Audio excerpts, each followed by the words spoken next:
Thank you. It's a difference.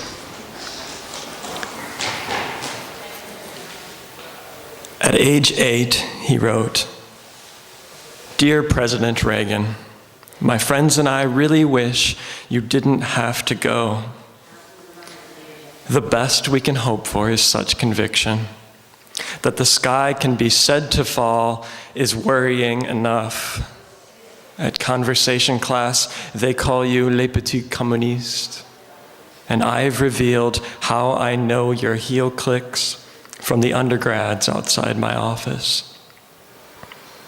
Still, some particularly sleepless night, I know you'll tiptoe up here and catch me adding years of death to an old anthology.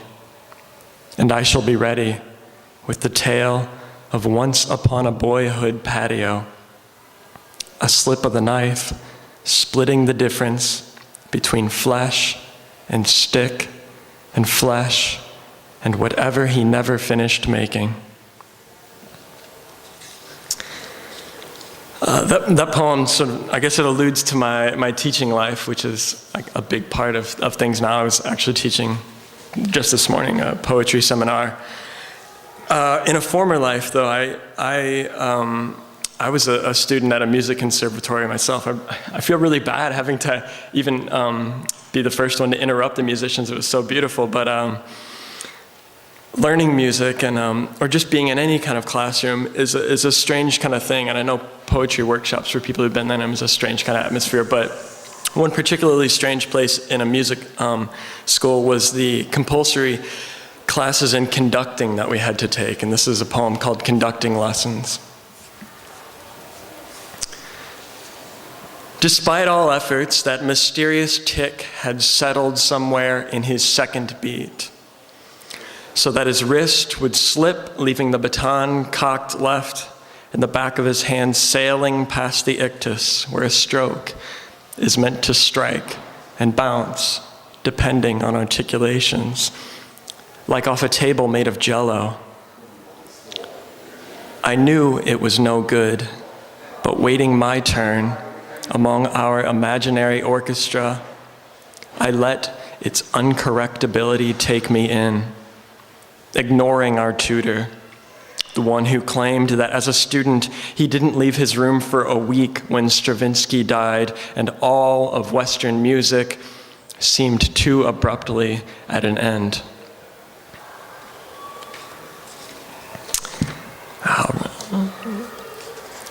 Yeah, this thing about the margins of masculinity is it's central, I was going to say, if that makes sense, if that's not a contradiction. And so marginal figures, or the marginal aspects of what seem like central figures, again, if that's not too much of a paradox, or I hope it is a paradox. This is a poem about kind of aspects of a central figure, but marginal aspects. This is called A Late Cary Grant as Sherlock Holmes. So if you can imagine that casting. This is a kind of interview, if you can imagine that. Randy Scott will play Doc Watson, to whom I never actually say, "Elementary, my dear." He's much more convincing as an Englishman. Chaplin dodged that bullet. I sound like T.S. Eliot. Oh, where in the crowd of our old irregulars and the clouds of perfume with all shutters drawn did these damned things go missing? My mother's been the only real mystery, living and undead. No one says publicly, of course, but the only difference between Jim and Monty, between your dorm room wall and the longest, loveliest suicide in Hollywood, is a couple lousy miles an hour. Believe me, I've earned the drugs. For once, I want the world to see me in disguise. Everyone wants to be me, but ratiocination means I'm in every noggin but my own. What's the O stand for? Nothing. That's precisely what it stands for. To be cruel, I've had to learn to be emotional. Something of the body must outlive the violence. Remind me to tell you about St. Louis. And after that introduction, I'll read the poem Alicia referred to. This is a meditation on washing up.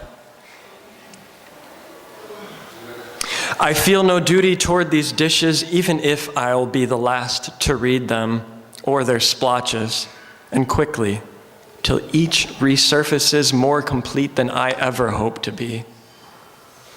It's not like what we do with a gentler sponge, uprooting what's been determined in this circular way to be outside us. Nothing outside us makes us dirty, says Jesus. Who'd believe it's invisibly small creatures eating and shitting dead skin that does it? Uncleanliness is a feature of neither dirt nor thing, but teeters between, like any other fornication. Absolution is an endless archaeology. Every plate you bring into our home is held to its inscription, waiting or jumping the queue to don the colors that say mine or hers. I know I'm clearing what can't add to our rebirths, but that's why I like washing you even more than dishes. Insane jealousy of your microbes. Unlike foods, I savor their downfall. Plus, if my own troops have more spunk, so to speak, they're only half me and equally erasable. Mark chapter 7, verse 19, what goes down identifies temporarily with body, not the soul.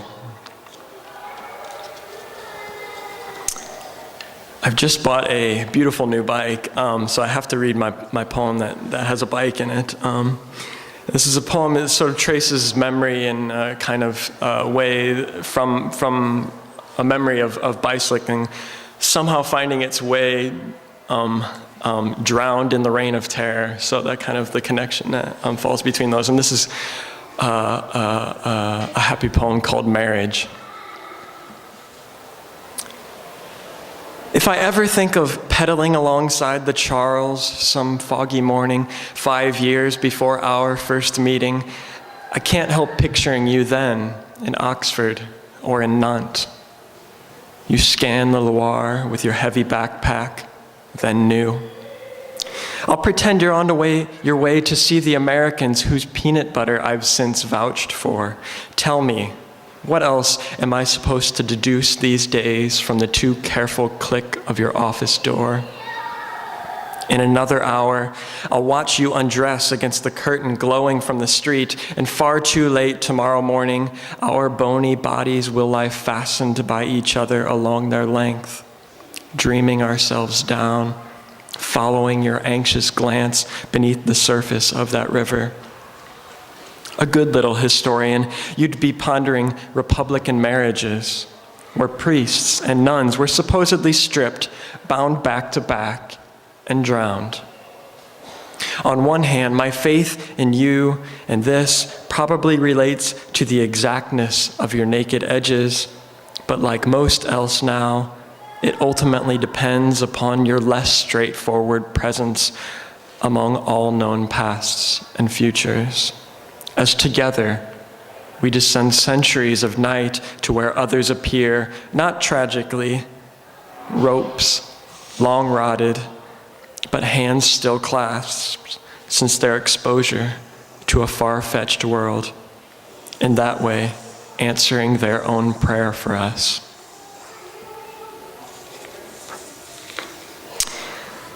This is a fairly new poem.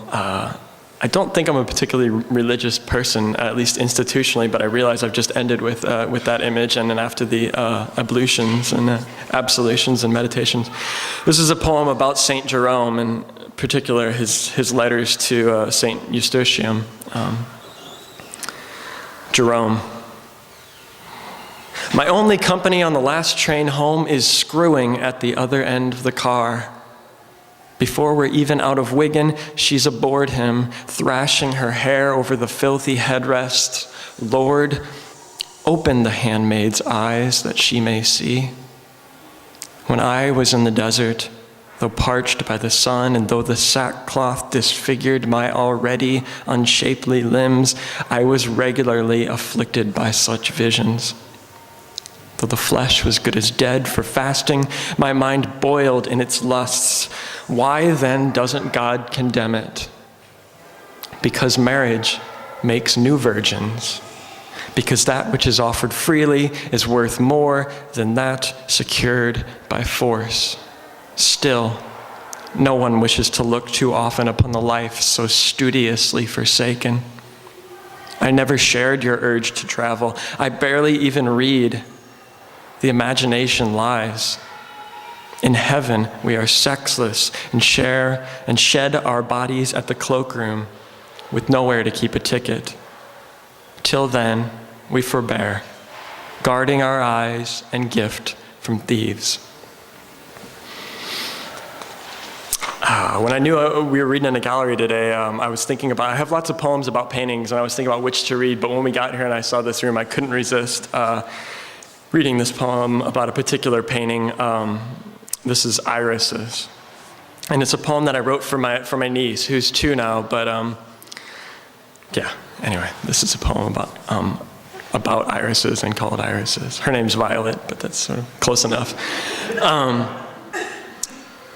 And it's kind of a children's poem. It's something I would hopefully read to her. I haven't had the chance yet.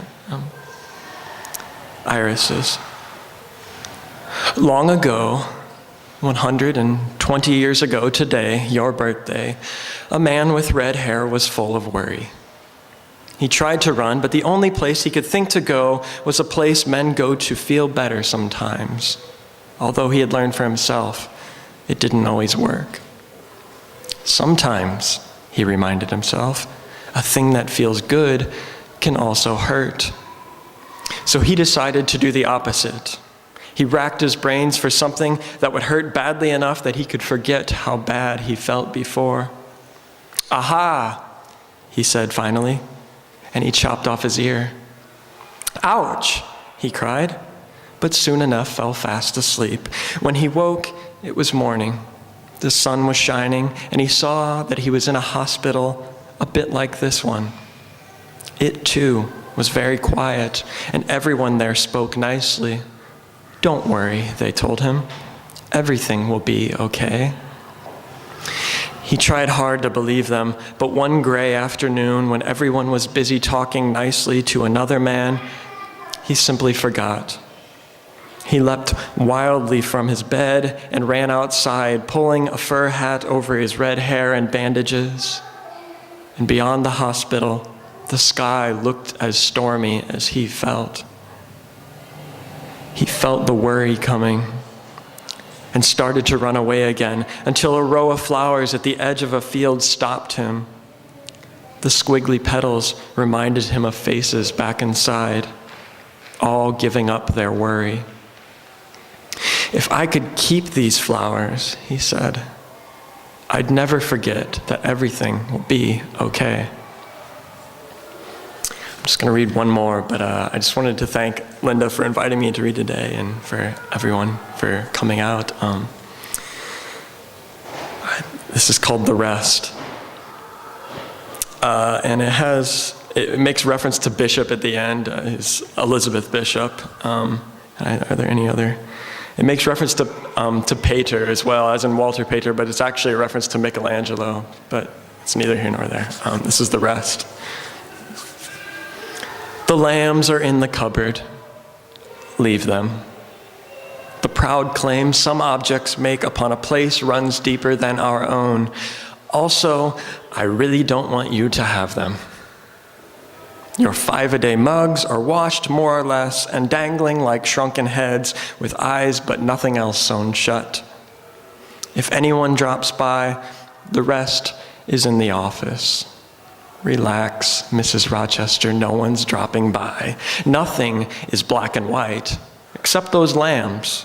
Remember Easter, how they'd forget what all the fuss was by the time they got there. They're too sure-footed for our worry. For their notch in the green bank, there's the counter where I slammed the cutting board, my phantom knuckles in the fridge door. Those stay. Whatever else can go is gone. Remember Pater. The love by which I love you has no heart. Just a cashew. like the one that kept poor Bishop in the Amazon. Thank you.